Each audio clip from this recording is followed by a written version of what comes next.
मेरी जॉब के 5 महीने बाद ही मेरा ट्रांसफ़र उस शहर में हो गया जहाँ मेरी दीदी और मेरे जीजाजी रहते थे।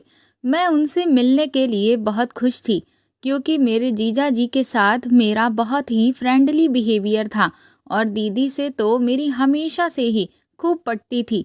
3-4 दिन में ही मैं अपना सारा सामान लेकर उनके पास पहुँच गई। वह लोग भी मेरे आने से बहुत खुश थे। मेरी दीदी के 2 प्यारे-प्यारे बच्चे थे, जिनके साथ खेलना मुझे बहुत ज़्यादा पसंद था। एक दिन मुझे 4 दिनों के लिए दूसरे शहर में मीटिंग के सिलसिले में जाना पड़ा। मैं अपना कुछ सामान लेकर और दीदी को 4 दिन बाद लौटने का कहकर वहाँ से निकल गई।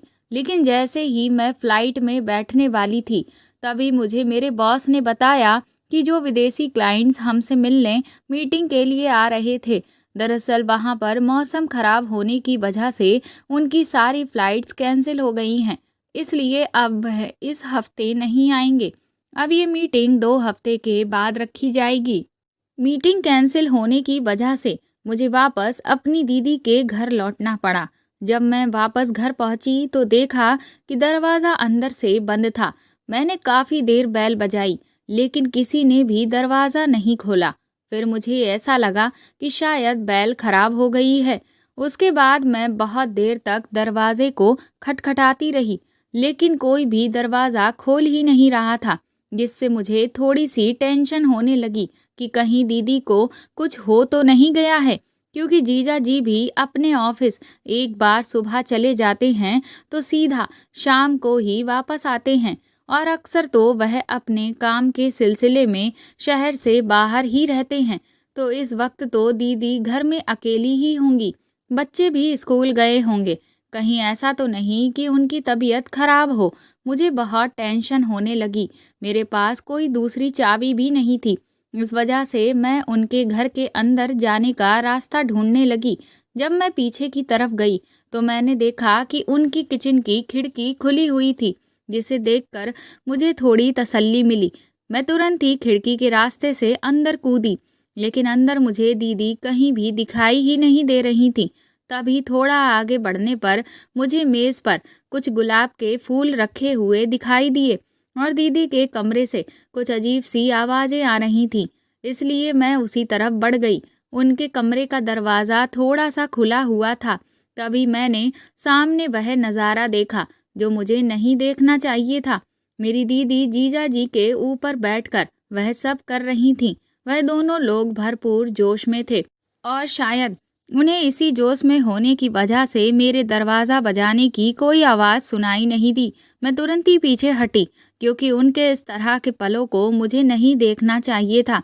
मैं मन ही मन बड़ी शर्मिंदगी महसूस करने लगी कि मैंने उन्हें इस तरह की अवस्था में देख लिया। मुझे लगा कि अब मुझे वापस बाहर जाना होगा, क्योंकि अगर उन्हें पता चला कि मैं इस तरह से अंदर आ गई और मैंने उन्हें देख लिया, तो उन लोगों को भी बहुत शर्मिंदगी महसूस होगी। इसलिए मैं तुरंत ही वापस खिड़की के रास्ते से बाहर निकल गई। मैंने सोचा कि ऐसा करती हूँ, किसी रेस्टोरेंट में जाकर 2-3 घंटे बिता आती हूँ। तब तक वह लोग अपने प्यार के पलों को भी अच्छे से एंजॉय कर लेंगे। इसीलिए ये सब सोचकर मैं वहीं के एक फेमस होटल में पहुँच गई। अभी मैं वहाँ पर बैठकर अपने दिए हुए ऑर्डर का इंतज़ार ही कर रही थी कि तभी मैंने जीजा जी को कुछ लोगों के साथ बाहर निकलते हुए देखा। उन्हें देखकर तो मेरे होश ही उड़ गए कि जीजा जी तो घर पर थे, लेकिन फिर वह अचानक यहाँ कैसे? ये मेरे लिए बहुत ही आश्चर्य की बात थी। इसलिए मैं अपने कदमों को रोक नहीं पाई और तुरंत ही उनके पीछे गई। मैंने उन्हें आवाज़ दी। मेरी आवाज़ सुनकर वह पीछे पलटे और मुझे वहाँ देखकर वह खुद बुरी तरह से चौंक गए। वह कहने लगे कि तुम तो बाहर जाने वाली थी, तो फिर तुम यहाँ क्या कर रही हो? मैंने कहा कि वो दरअसल अचानक से मेरी मीटिंग कैंसिल हो गई। लेकिन आप यहाँ क्या कर रहे थे? वह कहने लगे कि मैं तो आज यहाँ सुबह से ही मीटिंग के लिए आया हूँ। अब जाकर मेरी मीटिंग खत्म हुई है, इसलिए वापस ऑफिस जा रहा था। लेकिन अगर तुम्हारी मीटिंग कैंसिल हो गई तो तुम यहाँ क्या कर रही थी? तुम्हें तो घर जाना चाहिए था। घर का नाम सुनते ही मेरे सामने दीदी की उस तरह की पोजीशन घूम गई इसका मतलब उस वक्त मैंने जिस आदमी को दीदी के नीचे लेटे देखा, वह जीजाजी नहीं थे, वह कोई और था। इसका मतलब क्या मेरी दीदी जीजाजी को धोखा दे रही हैं? एक साथ मेरे दिमाग में ना जाने कितने सारे सवाल चलने लगे और मैं अपनी सोच में गुम हो गई। तभी जीजाजी ने मुझे हिलाते हुए कहा, मीनाक्षी, किस सोच में पड़ गई? मैंने तुमसे कहा कि तुम वापस घर क्यों नहीं गई? तुम यहाँ क्या कर रही हो? अब मुझे कुछ भी समझ नहीं आ रहा था कि मैं उन्हें क्या बताऊं कि मैं यहाँ पर क्या कर रही थी। मैं उन्हें किस मुंह से बताती कि मैं तो घर गई थी, लेकिन वहां पर मैंने जो कुछ देखा उसे देखते ही मैं वापस इस होटल में आई। मैंने उनसे बहाना करते हुए कहा कि वो दरअसल मेरी एक फ्रेंड ने अचानक ही मुझे यहाँ पर मिलने के लिए बुलाया, तो मैं बस उसी का इंतजार कर रही थी। मेरी बात सुनकर जीजाजी निश्चिंत हुए और कहने लगे, ओके, तो इसमें इतना परेशान होने वाली क्या बात है? चलो ठीक है, तुम अपनी फ्रेंड से मिलो जाकर, मुझे ऑफिस जाने में देरी हो रही है। उसके बाद जीजाजी अपने ऑफिस के लिए निकल गए, लेकिन मेरा तो सर दर्द की वजह से फटा जा रहा था। मुझे कुछ भी समझ नहीं आ रहा था कि आखिर ये सब हो क्या रहा है। मैं तुरंत ही वहां से घर के लिए निकली। इस बार जब मैंने दरवाज़ा खटखटाया तो पहली बार में ही दीदी ने दरवाज़ा खोल दिया। मुझे सामने देखकर दीदी बुरी तरह से चौंक गईं कि मैं तो मीटिंग के लिए गई हुई थी, फिर मैं यहाँ कैसे आ गई? तो मैंने उनसे कहा कि वो दरअसल मीटिंग कैंसिल हो गई थी, बस इसलिए मुझे वापस आना पड़ा। उसके बाद वह मुझसे बिल्कुल नॉर्मल तरीके से बात कर रही थीं, जैसे कि हमेशा से करती आई थीं। मुझे अभी तक यकीन नहीं हो रहा था कि मैंने दीदी को उस वक्त किसी और के साथ देखा था, जीजा जी के साथ नहीं। मैंने एक बार फिर से खुद को सांत्वना देने के लिए दीदी से पूछा, क्या जीजा जी दोपहर को लौट कर आए थे? तो वह कहने लगी कि नहीं, तो तुम्हें तो पता है कि तुम्हारे जीजा जी ज़्यादातर तो अपने काम के सिलसिले में शहर से बाहर ही रहते हैं, और जब यहाँ रहते भी हैं तो वह सुबह को जाते हैं और सीधा रात में ही वापस आते हैं। दिन में उनके आने का तो कोई चांस ही नहीं बनता। लेकिन तुम ये सब क्यों पूछ रही हो? तो मैंने उनसे कहा, कुछ नहीं, बस ऐसे ही पूछा।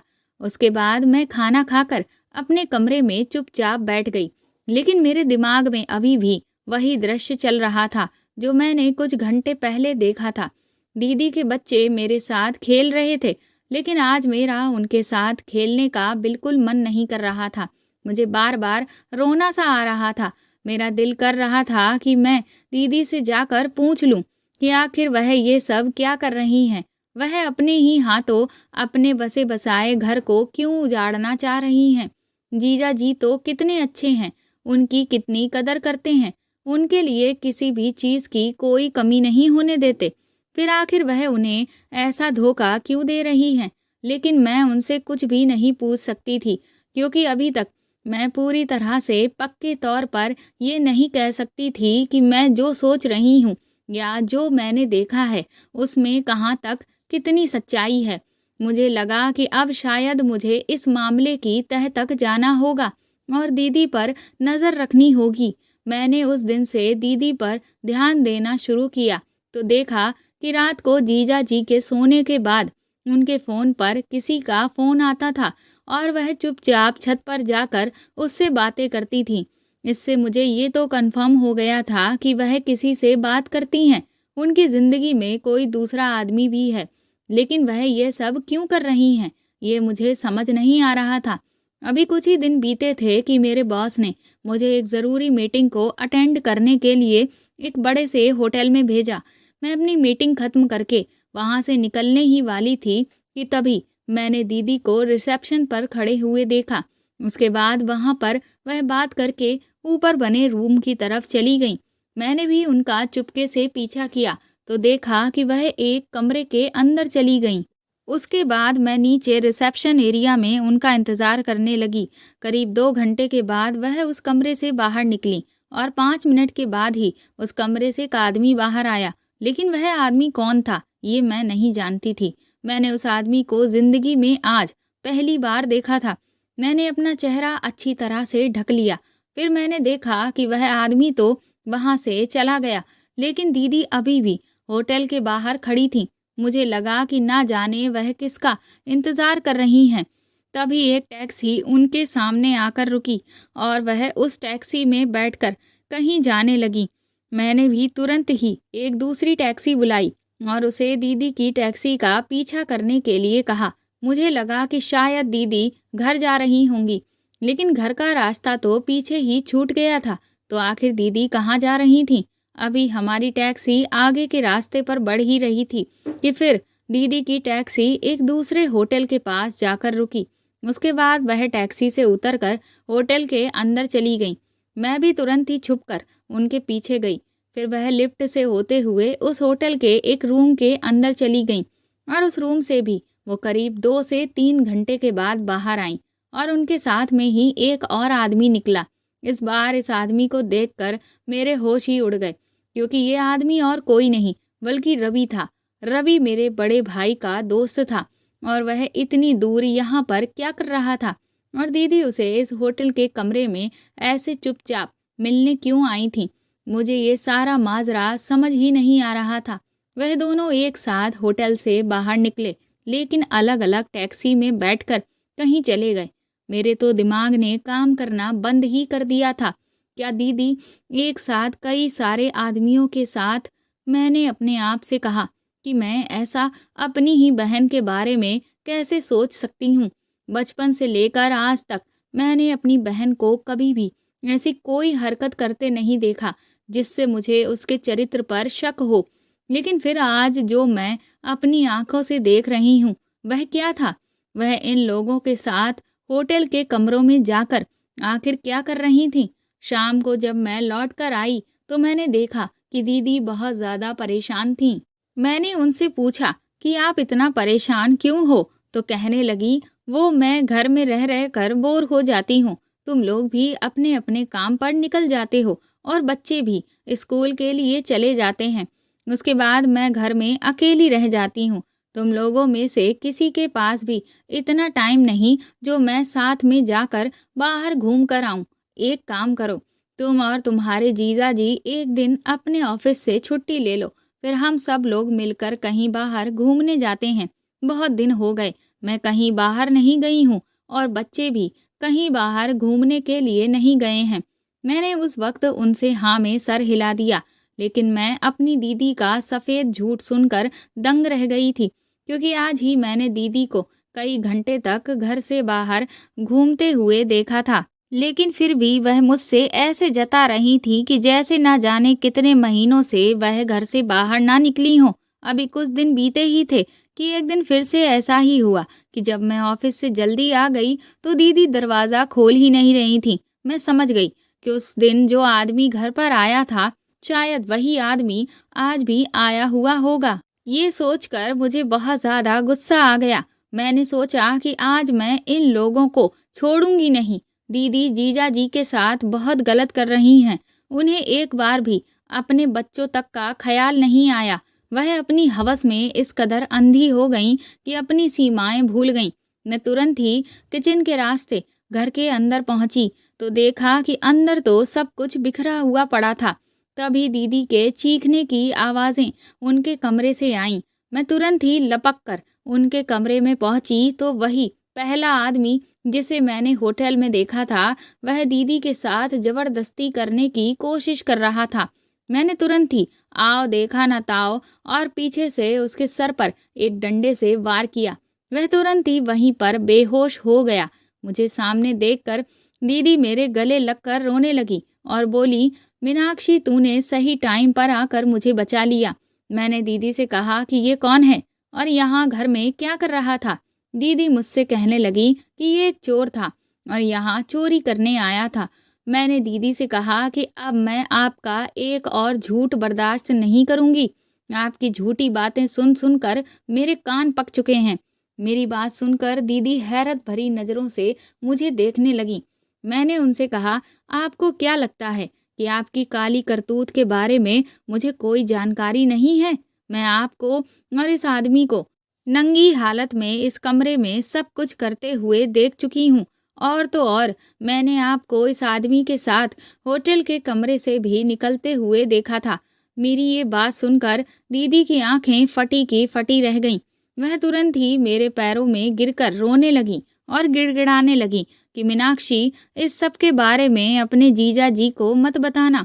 मैं तुम्हारे आगे हाथ जोड़ती हूँ, मेरी गृहस्थी को बर्बाद होने से बचा लो। मैंने उनसे कहा कि आप अपने ये मगरमच्छ के आंसू कहीं और बहाइए। आपको एक बार भी शर्म नहीं आई ये सब करते हुए? यहाँ तक कि आप सिर्फ एक इस आदमी के साथ ही नहीं, उस रवि के साथ में भी यही सब कर रही हैं। आप ना जाने कितने आदमियों के साथ गुलछर्रे उड़ा रही हैं। अरे आपके जैसी औरत को तो डूब कर मर जाना चाहिए। दीदी कहने लगी कि तुम सच कह रही हो मीनाक्षी, मेरे जैसी औरत को जिंदा रहने का कोई हक नहीं है। उसके बाद वह तुरंत ही दौड़कर अपनी अलमारी के पास पहुंची और उन्होंने उसमें से एक गन निकाल ली और अपने सर पर गोली चलाने ही वाली थी कि तभी मैंने उनका हाथ पकड़कर उनसे गन को छीन लिया। ये सब देखकर मैं भी बुरी तरह से घबरा गई। मैंने उनसे कहा कि अगर आपको अपने किए पर इतनी ही शर्मिंदगी है तो आप ये सब आखिर कर ही क्यों रही थी? वह कहने लगी कि ये सब मैं अपनी खुशी से नहीं कर रही थी, बल्कि मैं मजबूर थी, क्योंकि ये आदमी मुझे ब्लैकमेल कर रहा था। ब्लैकमेलिंग की बात सुनकर तो मैं दंग रह गई। मैंने कहा कि आपको ये ब्लैकमेल कर रहा था, लेकिन क्यों? आखिर किस वजह से? दीदी ने कहा कि आज मैं तुम्हें सब कुछ बताऊंगी, लेकिन वादा करो कि तुम मेरी मदद करोगी, क्योंकि मैं इस जाल में इतनी बुरी तरह से फंस चुकी हूँ कि अब इससे निकल पाना मेरे अकेले के बस की बात नहीं है। मैंने उनसे कहा कि अगर आप मुझे सब कुछ सच सच बताएंगी तो ही मैं आपकी मदद करूंगी। उसके बाद मैंने और दीदी ने उस आदमी को एक कुर्सी पर अच्छे से बांध दिया और उसके मुंह पर अच्छे से कपड़ा लपेट दिया। मैंने दीदी को पानी पिलाया और उन्हें थोड़ा शांत किया। उसके बाद उन्होंने मेरे सामने अपने अतीत के वह पन्ने खोलने शुरू किए जिनके बारे में आज तक कोई नहीं जानता था। दीदी ने कहा कि शादी से पहले जीजा जी उन्हें बहुत प्यार करते थे। आए दिन कभी रोमांटिक डेट ऑर्गेनाइज करते थे तो कभी उन्हें बाहर घुमाने लेकर जाते थे, लेकिन बच्चे होने के बाद जीजा जी ने उन पर ध्यान देना बिल्कुल ही बंद कर दिया।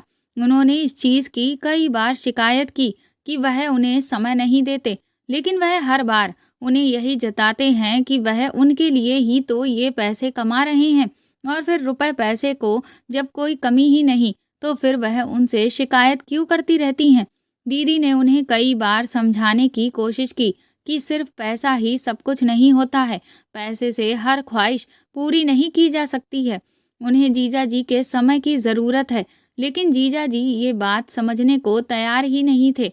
इस दौरान माँ की तबीयत खराब हुई तो उन्होंने दीदी को कुछ दिनों के लिए अपने पास बुला लिया, क्योंकि उस वक्त मैं भी इंजीनियरिंग कॉलेज में थी और भाभी के पिताजी का देहांत हो जाने के कारण भैया और भाभी भी उनके मायके गए हुए थे, जिस वजह से माँ बिल्कुल अकेली थी।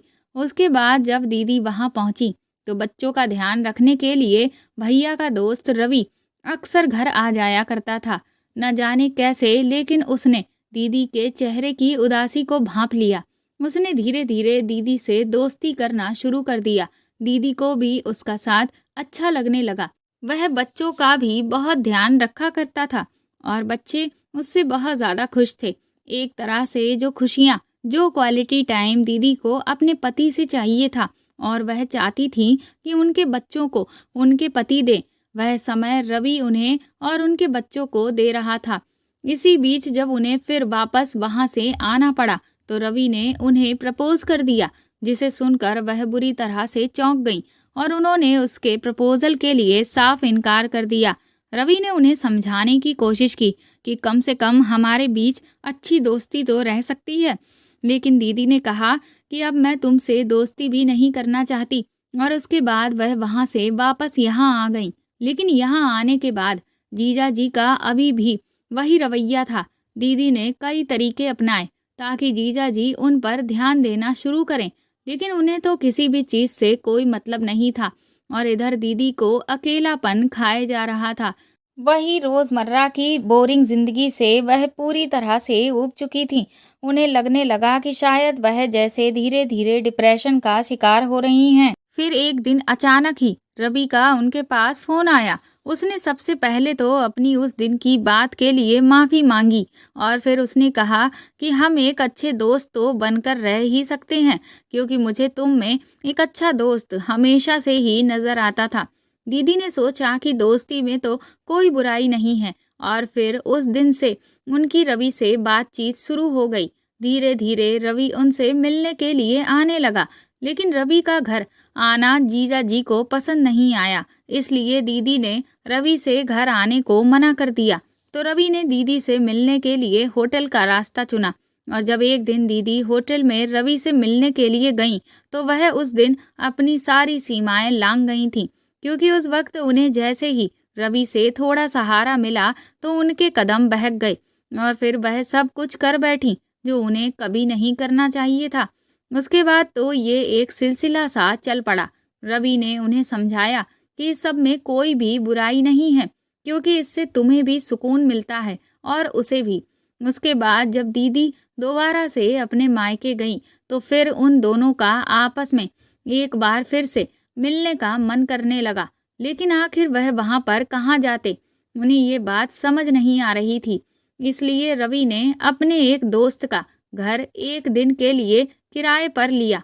उस दिन उसका दोस्त शहर से कहीं बाहर गया हुआ था और फिर वह दीदी को लेकर उस घर में चला गया। वहां पर दोनों ने अपने अपने शरीर की भूख मिटाई और फिर वह दोनों वापस आ गए।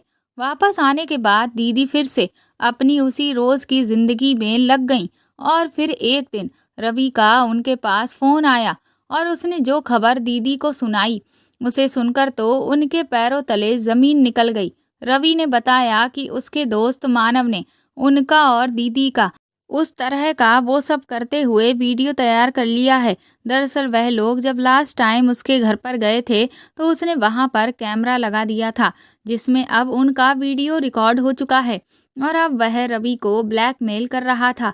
ये सुनकर तो दीदी के होश ही उड़ गए। दीदी ने तुरंत ही जीजा जी से बहाना बनाया कि वह 2-3 दिन के लिए मायके वापस जाना चाहती हैं।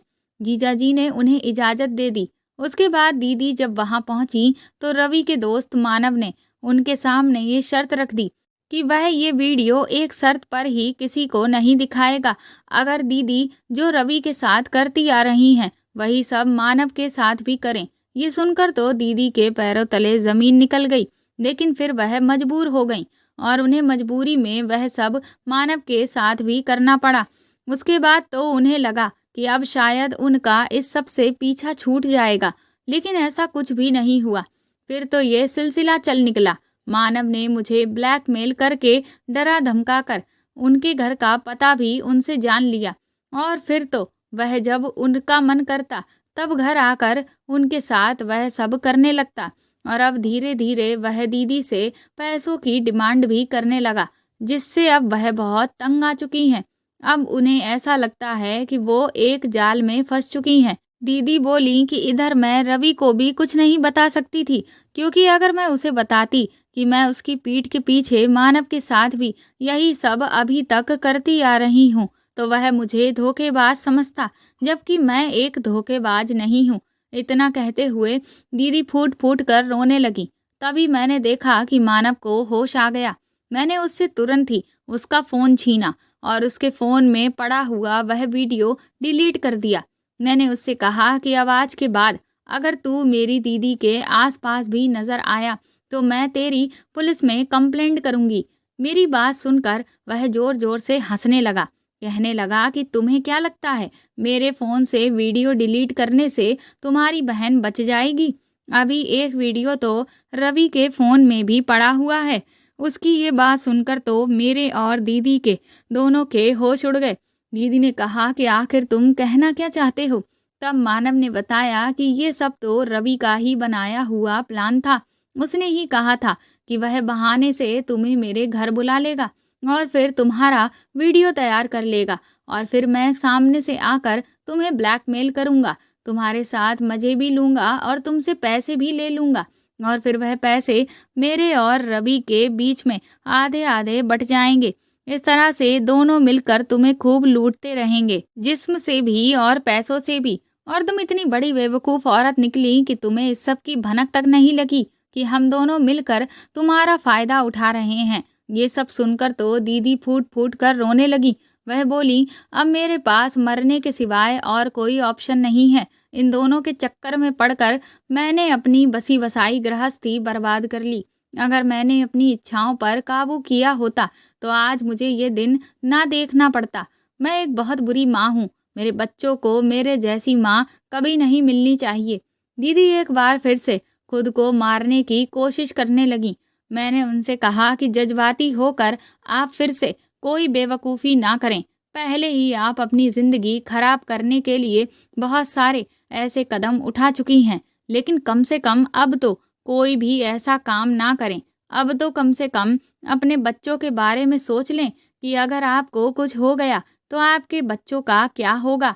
वह मुझसे कहने लगी कि अब तुम ही बताओ, मरने के सिवा मेरे पास और क्या रास्ता है। आखिर इस सब से मैं अब कैसे बचूंगी। मैंने उनसे कहा कि आप फिक्र मत करिए, हमें ठंडे दिमाग से सोचना होगा, इसीलिए आप थोड़ी देर शांत रहिए। मैंने दीदी से कहा कि अब आप ऐसा करिए, हमारे पास एक ही रास्ता है कि आप जीजा जी को सब कुछ बता दीजिए। मेरी बात सुनकर दीदी बुरी तरह से रोने लगी। बोली, मैं तुम्हारे जीजा जी को ये सब नहीं बता सकती। अगर उन्हें पता चल गया तो वह मुझे तलाक दे देंगे और मैं उन्हें हरगिज़ नहीं छोड़ना चाहती। इससे तो अच्छा है कि मैं मर ही जाऊं। मैंने उनसे कहा कि आप समझती क्यों नहीं, हमारे पास इसके सिवाय और कोई दूसरा रास्ता नहीं है। पर दीदी जीजा जी को सब कुछ बताने के लिए तैयार ही नहीं थे। इधर मानव अपने आप को बहुत स्मार्ट समझ रहा था और इसीलिए बहुत ज़्यादा खुश हो रहा था कि तभी दीदी के फ़ोन की घंटी बजी। दीदी ने जब फ़ोन की तरफ देखा तो जीजा जी उन्हें फ़ोन कर रहे थे। वह बुरी तरह से घबरा गईं। मैंने उनसे कहा कि आप परेशान मत हो और आराम से रिलैक्स होकर जीजा जी का फ़ोन उठाओ। मेरे कहने पर उन्होंने जीजा जी का फ़ोन उठाया तो हमें पता चला कि जीजा जी 2 हफ्ते के लिए शहर से कहीं बाहर जा रहे हैं। आधे घंटे में वह घर पहुंच रहे हैं और दीदी उनका बैग पैक करके तैयार रखें क्योंकि उन्हें तुरंत ही निकलना होगा। ये सुनकर तो दीदी बुरी तरह से हड़बड़ा गई कि अब वह क्या करेंगी। और इधर मानव भी सामने बैठा हुआ था। मैंने उनसे कहा कि आप बिल्कुल परेशान मत होइए। मैंने दीदी से कहा कि आप पूरे घर की सारी चीज़ें सही से रख दीजिए और मानव को हम दोनों लोग अपने कमरे में बंद करके रखेंगे जब तक कि जीजा जी चले नहीं जाते। उसके बाद हम लोगों ने ऐसा ही किया। जीजा जी इतनी जल्दी में थे कि उन्होंने किसी भी चीज़ पर कोई ध्यान नहीं दिया। घर आते ही सीधा अपना बैग उठाया और तुरंत ही निकल लिए। तब हम दोनों ने थोड़ी देर चैन की सांस ली। मैंने अपना कमरा अच्छे से बंद कर दिया और मानव को भी बहुत अच्छे से बांध दिया था। मैंने दीदी से कहा कि तुम रवि को तुरंत ही फ़ोन करके यहाँ बुलाओ। उसे कहो कि आप बिल्कुल अकेली हैं और इसलिए आप उसके साथ कुछ समय बिताना चाहती हैं। दीदी ने मेरे कहे अनुसार वैसा ही किया और रवि, जो कि हमेशा ही इस चीज़ के लिए भूखा रहता है, तुरंत तैयार हो गया। वह अगले दिन ही घर आ चुका था। दीदी ने उसको चाय बनाकर पिलाई। मैं भी छुप गई थी और छुपकर ही मैंने उसकी चाय में नशीली दवा मिला दी।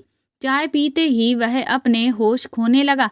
उसके बाद मैंने पुलिस को फ़ोन करके बुला लिया और उन्हें बता दिया कि ये लोग किस तरह से मेरी बहन को ब्लैकमेल कर रहे थे और उनका गलत तरीके का वीडियो बना लिया। उसके बाद पुलिस ने मानव के फ़ोन से भी उस वीडियो को डिलीट कर दिया।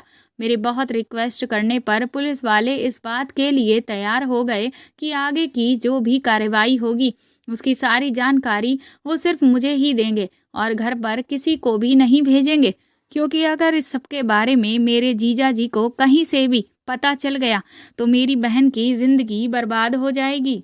उसके बाद पुलिस मानव और रवि दोनों को अपने साथ पकड़कर ले गई और उन पर केस चलने लगा। इधर जो भी सबूत और दीदी की गवाही जो उन्होंने कोर्ट में दी, उसके बिना पर मानव और रवि दोनों को 10-10 साल की सजा हो गई। इस केस से जुड़ी जितनी भी कार्रवाई थी उसको मैंने ही हमेशा आगे से जाकर हैंडल किया ताकि जीजा जी को इन सब चीज़ों के बारे में बिल्कुल भी पता ना चले।